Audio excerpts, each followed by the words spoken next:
Assalamualaikum warahmatullahi wabarakatuh. Ya, salam sejahtera buat kita semua. Em, Capek juga ya bahas materi kuliah terus. Sekali-sekali lah ngikutin yang lagi tren.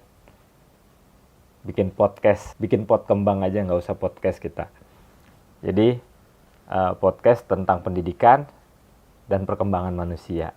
Ya, karena memang yang kembang-kembang itu biasanya lebih enak dibahas.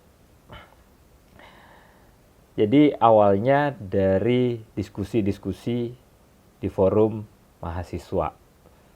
Ada beberapa pertanyaan yang memancing diskusi dan mungkin enak kali kalau dibahas secara bebas gitu ya. Jadi kita kadang-kadang sebagai insan pendidik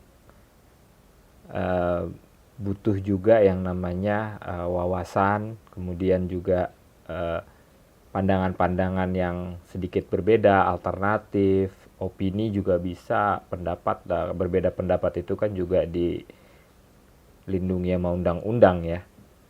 Nah, jadi gini, um, ada isu terbaru yang lagi rame, yaitu tentang UKT. UKT. Dan istri saya juga sempat nanya, apa sih UKT itu? Dan kemudian saya jawab dengan hal singkat, UKT itu uang kuliah tunggal. Nah, pada dasarnya UKT itu adalah gambaran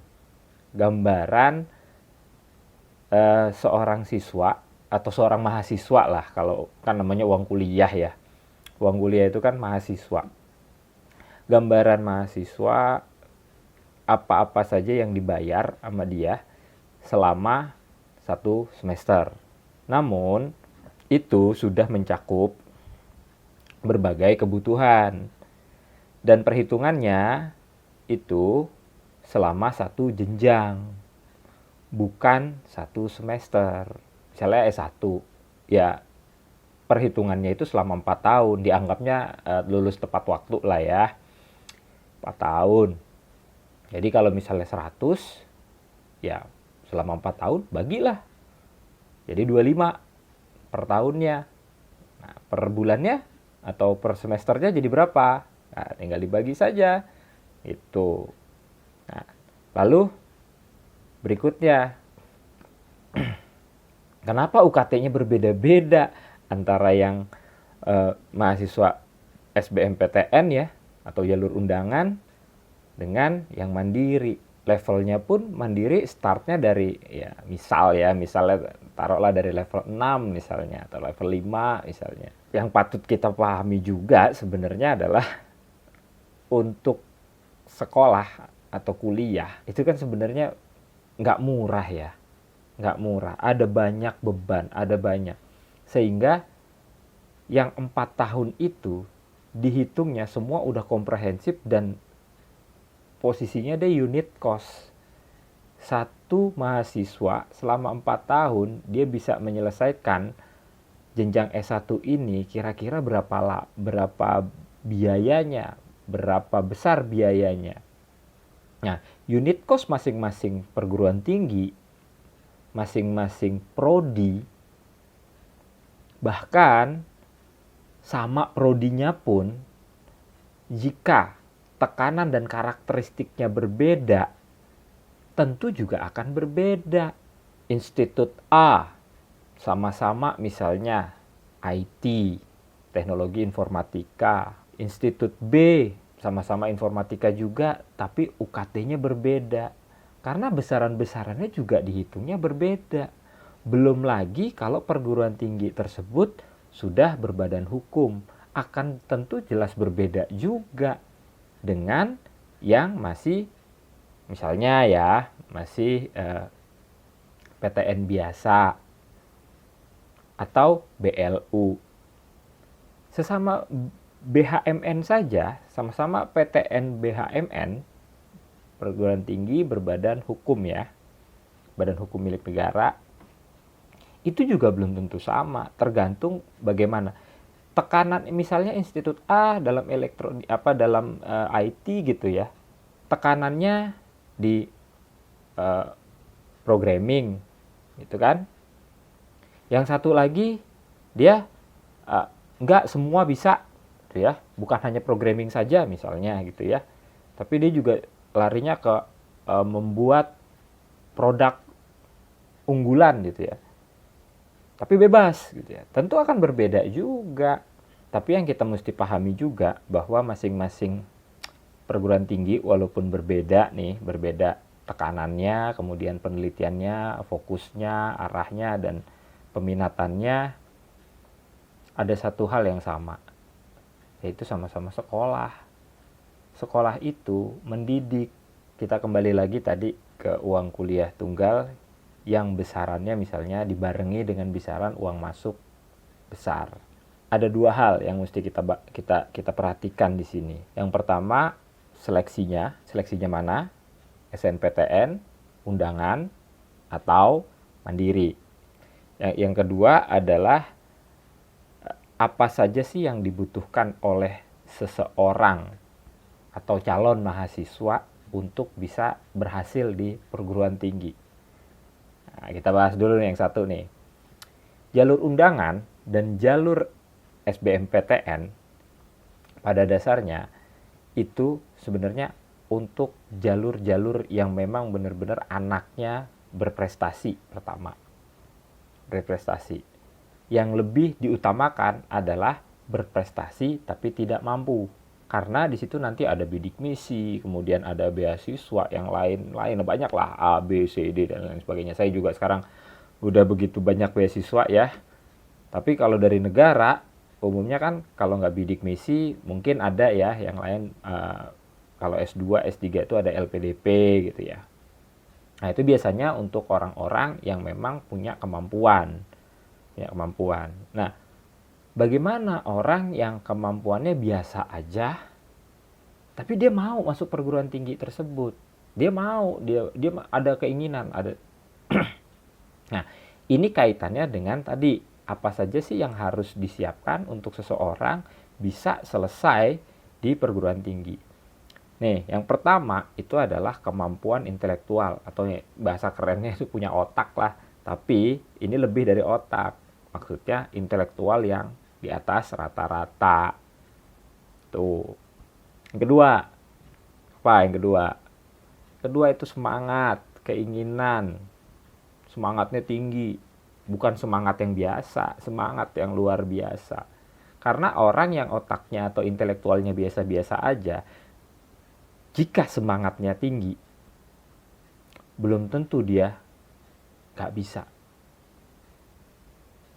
Gak percaya? Lihat gambaran-gambaran yang diberikan oleh anime. Anime tuh, manga, komik Jepang, kartun Jepang. Lihat, hampir semua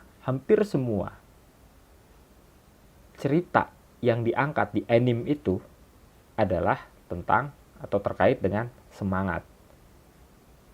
Tentang semangat. Karena orang Jepang tahu nggak punya otak, nggak punya intelektual yang bagus, gitu.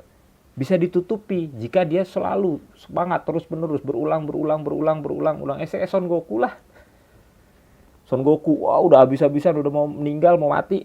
Wah karena dia masih punya semangat, dia punya cinta, dia punya kasih sayang, dia bangun lagi, dia perang lagi. Sampai di akhirnya melebihi batas-batas kemampuan seorang manusia. Karena sebenarnya kemampuan seorang manusia itu nggak ada yang tahu, unlimited. Yang ketiga yang penting nih, uang. Tapi uang bukanlah segala-galanya, tapi memang segala-galanya butuh uang ya. Kalau nggak ada uang juga susah juga kita. Uang nggak dibawa mati, tapi kalau nggak punya uang ya kayak mati juga rasanya. Nah, kalau menurut saya, untuk S1, kelas S1, di antara 3 ini, dia punya 1 aja, insya Allah bisa lulus. Punya 1. Punya kemampuan intelektual saja, dia banyak sekali beasiswa ya, untuk menanggulangi uang. Nah, karena beasiswa ini ada kontrak, kalau dia nggak lulus dia harus balikin lah, harus apa macam-macam ya. Atau ketika misalnya dia IP-nya di bawah 3,5 misalnya, di bawah 3,5, dia nggak dapat lagi beasiswanya. Nah, muncullah semangat. Tuh. Misalnya orang punya semangat aja. Gagal coba lagi, gagal coba lagi, gagal coba lagi, gagal coba lagi. Sehingga dia udah terbiasa jadi repeat ya, di-repeat. Jadi repeat dan terus-menerus aja. Sehingga dia ingat. Namanya drilling. Makanya Allah bisa karena biasa. Jadi orang bisa karena biasa, itu biasanya modalnya semangat. Intelektualnya biasa-biasa aja. Nah, terus bagaimana menanggulangi duitnya? Karena dia semangat, dia ngulang terus. Dia tahu dia nggak punya uang. Dia pasti juga semangat dalam mencari bagaimana menanggulangi ketidakpunyaan uang ini. Yang ketiga, uang. Kalau dia pengen sekolah, kuliah, dia udah punya uang. biasanya dia akan dibantu, dia akan bayar orang untuk ngebantu dia. Ya, bahasa kasarnya mungkin ada yang sampai yang paling rendah ya, yang paling rendah itu nyewa joki lah. Nyewa joki. Daripada nyewa joki mendingan ya sudahlah, saya kasih tempat Anda, atau Anda udah punya uang kan, Anda bisa mandiri gitu kan. Gitu. Saya kasih tempat Anda bisa mandiri, tapi Anda bantu kami. Karena memang sebenarnya kalau dia punya banyak uang, dia pasti butuh bantuan banyak orang, terutama orang-orang yang pintar dan orang-orang yang mempunyai semangat tinggi. Karena dia tahu, jadi dengan uang ini dia pasti banyak butuh bantuan orang. Dan dia bisa memberikan, men-share ya. Ya, kalau misalnya memang dia terlahir dari seorang keluarga yang kaya, kemampuannya pas-pasan, keahliannya rebahan gitu ya, ya boleh saja kan. Kita nggak bisa menafikan itu. Yang nggak usah mengingkari kenyataan lah ya. Kenyataan itu ada kok. Jadi balik lagi tadi nih, yang mandiri, jalur mandiri, toh dia bukan nggak pakai seleksi, dia pakai seleksi juga. Pertama seleksi kemampuan, artinya dia ada standar rata-ratanya, standar minimumnya. Misalnya kalau ditaruh standar minimumnya, taruhlah skor 200 misalnya. Kursinya juga paling sedikit kan? Gitu. Kursinya paling sedikit. Kenapa enggak diberikan? Misalnya taruhlah untuk mandiri, jalur mandiri ini di bawah 30%, 20%, 10% misalnya ya. Gitu. Taruhlah yang bahan besar-besaran sumbangan gitu kan. Wah Pak, ini nggak bisa, ini kan pendidikan, ini harus sosial segala macam. Nggak bisa, nonsens. Pendidikan, kalau sosial, ya kayak gini sekarang ini. Coba sebutkan perguruan tinggi terbaik di Indonesia, masuk ranking berapa dunia? Ada 100 besar dunia? Nggak ada kan? Karena apa? Karena perguruan tinggi dimanapun itu udah sifatnya investasi. Investasi terbesar adalah investasi SDM, sumber daya manusia. Ya, jangan heran kalau sumber daya manusia itu benar-benar dikejar. Karena apa? Perkembangan terbesar, kehebatan terbesar itu adanya di manusia. Ada di manusia, bukan ada di mana-mana. Imajinasi yang punya manusia, dan imajinasilah yang paling mahal. Ide yang punya manusia. Tapi kalau dilatih manusia, kemudian dikembangkan sesuai dengan potensi yang ada di dalam dirinya, nah, jadi pendidikan itu adalah investasi terbesar, baik untuk dirinya sendiri, untuk keluarganya, untuk masyarakat, untuk bangsa negara, dan untuk dunia. Kebayang kalau hari ini misalnya ada seseorang yang begitu brilian menemukan antivirus, atau bukan antivirus sih kayak buat komputer, vaksin untuk COVID-19. Apa dia nggak bermanfaat luar biasa untuk masyarakat dunia? Jadi pendidikan itu investasi. Makanya pendidikan, bagi saya, pendapat pribadi saya, pendidikan harus mahal. Bullshit dengan pendidikan gratis, pendidikan murah. Pendidikan harus mahal. Untuk apa? Untuk meningkatkan kualitas SDM. Kualitas SDM yang baik, yang bagus, dia akan meningkatkan harkat martabat bangsa, negara, keluarga, dirinya sendiri. Loh Pak, kalau kayak gitu banyak dong yang nggak bisa kuliah, nggak bisa sekolah. Loh nanti dulu. Yang saya bilang kan bukan pendidikan mahal kemudian dibayar oleh orang tersebut. Kalau orang tersebut nggak mampu, tapi dia nggak mampu secara ekonomi ya, tapi dia punya otak tadi misalnya, punya intelektual ya dialah yang dibantu oleh negara, disubsidi oleh negara karena kemampuannya. Maka itu sekarang jangan lagi pendidikan berpatokan pada kemampuan-kemampuan yang seragam. Kalau seragam, yang menang yang paling potensinya paling besar. Harus beragam. Supaya apa? Supaya kerjasama, kolaborasi, membuat sebuah produk. Mouse nih. Kira-kira bisa nggak dibikin sama satu orang? Rollernya siapa yang bikin nggak jelas. Inframerahnya yang bikin siapa yang nggak jelas. Plastiknya kan masing-masing kan orang-orang. Berkolaborasi sesuai dengan kemampuannya. Handphone emang satu orang yang bikin? Enggak, kolaborasi. Ada yang bikin chipsetnya, ada yang bikin RAM-nya, ada yang bikin ROM-nya, ada yang bikin casing-nya, ada yang bikin lampunya. Gitu loh. Ya orang bisa bikin lampu, ya udah bikin lampu aja. Bikin lampu yang paling bagus dan gak ada yang lebih bagus lagi selain bikinan Anda. Gitu.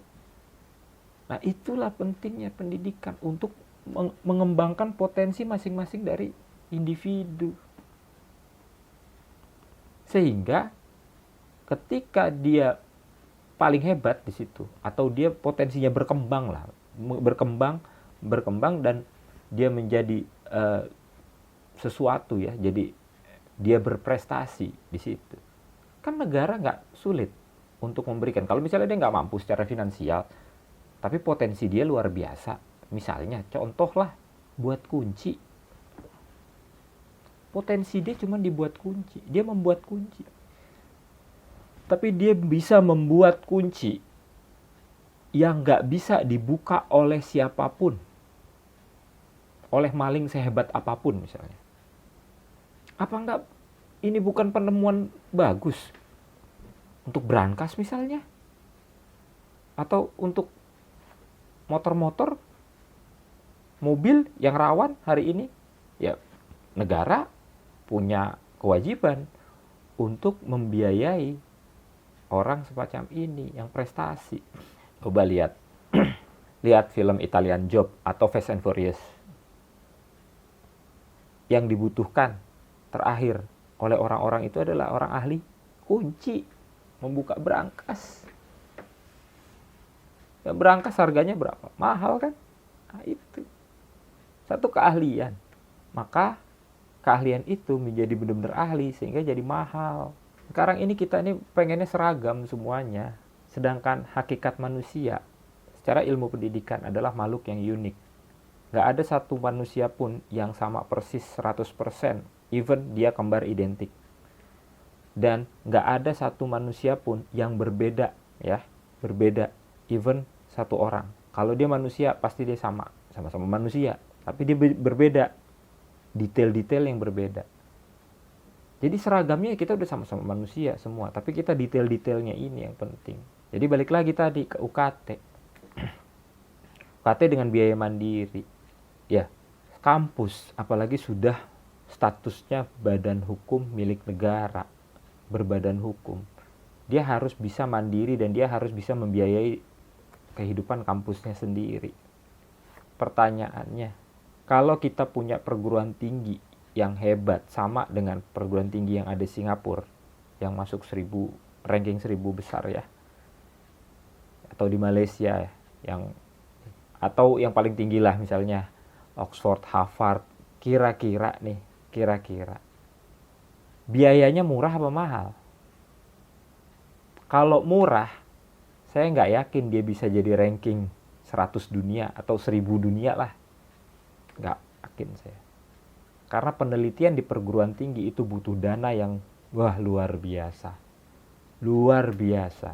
Anda kebayang magnet ditemukan, gerak gaya listrik ditemukan, dan baru kemudian sekian puluh tahun kemudian, sekian ratus kemudian baru bisa jadi listrik yang menerangi, bisa jadi lampu bohlam dan lain sebagainya, sampai kita bisa nonton YouTube dan lain sebagainya. Berapa banyak biaya, berapa banyak pengorbanan yang dikeluarkan. Saya tanya balik, jika itu posisi itu adalah Anda, adalah kita, redo nggak dibayar murah? Nggak kan? Kita punya paten. Bahkan kalau Anda pernah dengar cerita tentang Hollywood, itu kan berasal dari paten Edison, Thomas Alva Edison. Patennya Thomas Alva Edison, sehingga membuat orang keluar dari kota tersebut, sehingga terbentuklah Hollywood untuk ngebajak. Tapi paten juga memang harus ada waktunya, ada tenggat waktunya. Ya kalau sudah, ya sudahlah. Sekian puluh tahun, misalnya 30 tahun, 50 tahun, ya setelah itu udah menjadi hak milik orang banyak gitu ya.